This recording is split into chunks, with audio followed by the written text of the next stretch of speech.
city that are going to be defending against also this. going to be invasions from, that's actually one of the things we're demoing here at E3, invasions from the NPCs. And there's going to be multiple forms of PvP as well. You have the sieging, you have the drunken brawling, where you can go into bars and drink beer and booze and liquor. And the more you drink, a Norwegian developer to put the drunken brawling back in the MMO game, yeah, of course. So pick up stools, and you know, if you're ever at a Conan comic, you know he enters a bar, there's some pickpocket guy, and suddenly the whole bar is like a complete chaos.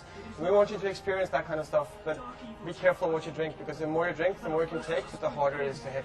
So we have this animation, so we have motion capture sessions with that. So we were talking, the important question with Conan, and this came up, you know, we were talking about Conan earlier in the show, and somebody brought up the idea of the camel punch. The famous camel punch. Yeah, Are you going to be able to camel punch somebody? Yeah, okay. Actually, I was shown that at E3 before, so you can camel punch, definitely. So if you're, I mean, we made it like this. If you're a fan of Conan, you will see so much in there which you will know. Perhaps you read about in the comics, you read the novels, and you're like, aha, I can explore this place now.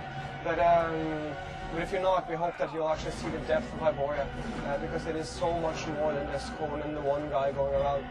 It is probably one of the deepest fantasy universes out there, and it's been stacked on for so many years. Gotcha. So can you talk about the environments in the game and stuff like that, like dynamic weather and just all the different settings that you're going to be running through and things like that? We made about 185 square miles of Hyboria.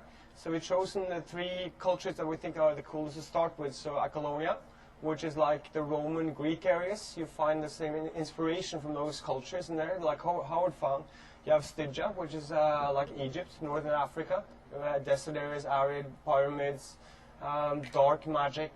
And you have Cimmeria, which is like the northern areas, almost like home. So when I see a couple of playfields, it's like, it's like Norway.